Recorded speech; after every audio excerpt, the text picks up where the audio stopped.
En estos diálogos permanentes de Brújula Internacional tocamos temas internacionales y qué cosa más internacional que el petróleo. Por cierto, ¿cómo está la OPEP con todos estos cambios en el mundo? Ya no es el organismo tan importante cuando el petróleo era tan esencial. Hay países no OPEP que producen mucho y ya no es la regulación de la OPEP el control, ¿no?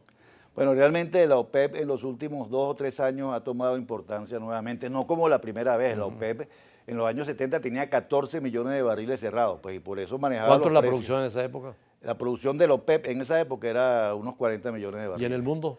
En el mundo era 60, 65 Hoy hay millones. como 90 millones más o Hoy hay menos. como 90 millones. Es decir, la OPEP tenía el 65% de la producción mundial y hoy apenas tiene como el 30%.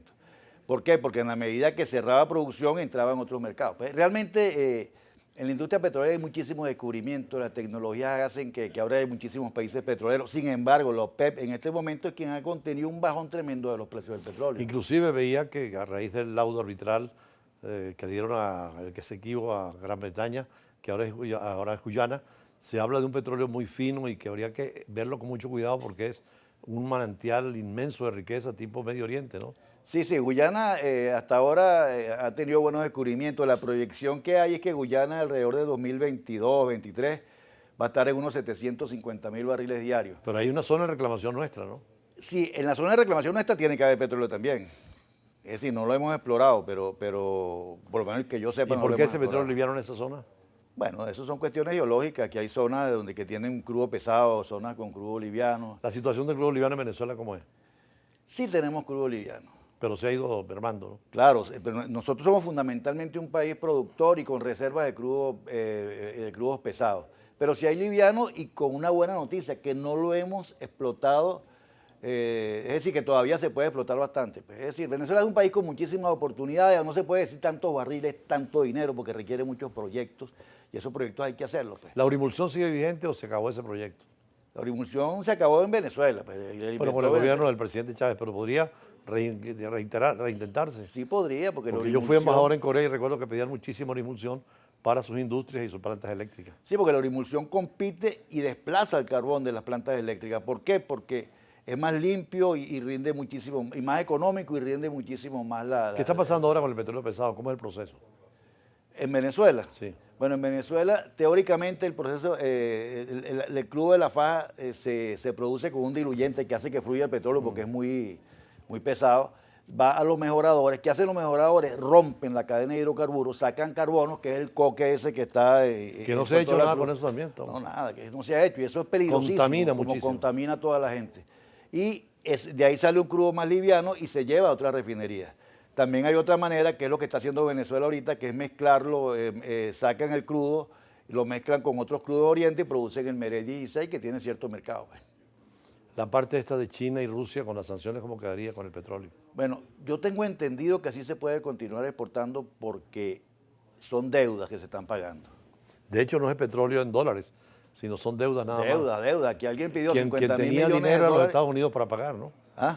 Era el dinero norteamericano, el dólar que venía de Estados Unidos para el petróleo, ya no hay eso. No. Es que realmente aquí Venezuela tiene muchísimos años una decadencia demasiado grande de PDVSA. Eso pasará en los libros de historia, lo estudiarán en Harvard y en China y en Rusia, en todas partes, cómo se destrozó una empresa petrolera. ¿Cómo es la deuda con China a raíz de todo esto? La deuda era 50 mil millones de dólares y ahorita va como por 20 mil millones de dólares. Se le daba 400 mil barriles diarios a China. Ya como, eso fue petróleo a futuro. ¿Qué se hizo con esa plata? La verdad es que nadie sabe. Y con Rusia también se le debe una plata. Inclusive parte del petróleo que se dice que se va a la India va a una refinería rusa que hay en la India. Es decir, básicamente estamos produciendo 700 y pico mil barriles de petróleo y como unos 400 o 500 mil lo estamos exportando a Cuba, que bueno, Cuba paga con médicos. Con médicos. También otra parte a Rusia, que es el poco de armas esa que cada vez que pasaba el gobierno por eso se traía 3 mil millones de dólares en armamento, y lo otro es las 50 mil millones de dólares de China. Ahora, proyectos como los de Noruega, por ejemplo, que tienen petróleo, pero no han sabido aprovechar, no podríamos implementar, en que la gente está segura de que esa riqueza va al pueblo, en proyectos, en mejoras.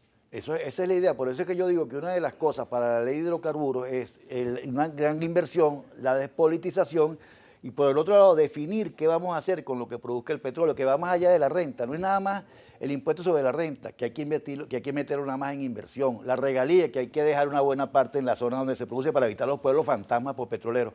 Y lo otro es la economía conexa, la petroquímica. ¿Cómo hacemos legalmente, estratégicamente, para que los beneficios del petróleo, que es mucho más de la renta petrolera, los beneficios del petróleo se conviertan en un país que no dependa del petróleo? El tema del gas. Eso es lo que hizo Noruega, pero... El tema del gas con nosotros, ¿cómo está? Sí tenemos gas. Es decir, Venezuela no es una potencia de gas. Venezuela hay gas hacia el norte, en el mar, que no han tenido mucho éxito. Es decir, todavía no se produce mucho gas en el mar Caribe. Podría hacerse en Venezuela. Bueno, en Venezuela hay muy poca producción de gas porque si el gas en tierra en general viene con el petróleo y como no hay producción de petróleo tampoco hay mucha producción. ¿La formación de los cuadros petroleros sigue activa? La formación de los cuadros para PDVSA y para la industria petrolera realmente no, pero sí estamos formando, por lo menos los diplomados, ya más de 100 egresados, son profesionales y estudiantes que se les enseña el petróleo de manera integral, de lo que estamos hablando, pues no solamente el petróleo más que petróleo, no es producir, es procesar, es comercializar y es transformar eso en recursos para el país, es decir, crear una mentalidad petrolera, así como buscar que el petróleo pase del subsuelo al cerebro de los venezolanos, que de verdad seamos un país petrolero, que podamos tener esa estrategia. Se está haciendo eso, se están haciendo seminarios también. Por cierto, Hay un evento pronto grande en materia petrolera en Caracas. Sí, un seminario que se va a hacer en un hotel en Altamira, creo que es 25, 26, 27 de septiembre, un seminario de 2 días y medio, donde se va a plantear precisamente cómo rescatar la industria petrolera. Yo puedo dar mi mail, no tengo los datos ahorita, pero el que esté interesado, yo lo retransmito allá, gallegos.c@gmail.com. gallegos.c@gmail.com. Igualmente, es un seminario abierto a todos sí, es un seminario abierto. Igualmente está el seminario internacional ahora, que el seminario desde la Universidad Central se internacionalizó y ahora va con la Metropolitan University, con una universidad de Panamá. Se va a hacer vía online para toda América Latina. También los que estén interesados, bueno, podrían mandarme al gallegos.c@gmail.com. Es decir, hay eventos que... Por cierto, en esos seminarios de la universidad a los cuales hemos asistido, hay gente de todas las facultades, no solamente ingenieros, sino la parte diplomática del petróleo, la parte económica, la parte un médico. social. Hay un médico también allí, sí. Sí. Hay varios países además diplomáticos que han asistido, ¿no? Ha ido gente de las embajadas, gente de la República Dominicana, de Jamaica. Ahora, ¿era necesaria una nueva ley de hidrocarburos o bastaba con la que teníamos? Lo que pasa es que la ley que tenemos tiene muchos defectos de entrada. El primer defecto es eso de las empresas mixtas, de que nada más, de que tiene que tener mayoría PDVSA, el Estado venezolano. Esa mayoría ha hecho que no tenemos la plata para invertir. Y segundo, que con una minoría y una acción de oro se puede lograr muchas cosas. Pero lo otro es que hay que abrir mucho porque se requieren muchas inversiones. Hay que volver, no del todo, pero hay que volver a concesiones, hay que volver a quemas de ganancias compartidas, a contratos de servicio. Es decir, hay que abrir completamente porque el país requiere muchísimo dinero que no lo tenemos. Y si queremos levantar la industria, una industria petrolera requiere de dinero, requiere de gerencia y requiere de mucha tecnología. Bueno, profesor, interesantísimo esta conversación sobre el petróleo, que es fundamental para la diplomacia venezolana, para las relaciones exteriores. Y como decíamos, un país eminentemente petrolero, hay que ver la importancia que le dan los países petroleros. Nos tocó ser diplomáticos en el Medio Oriente, tanto en Kuwait como en los Emiratos Árabes Unidos y en Qatar, y la importancia que le dan la formación de cuadros y la motivación que los gobiernos tienen para proteger su industria petrolera, no politizarla, sino seguir adelante como una parte técnica, como lo dice usted, profesor Gallego.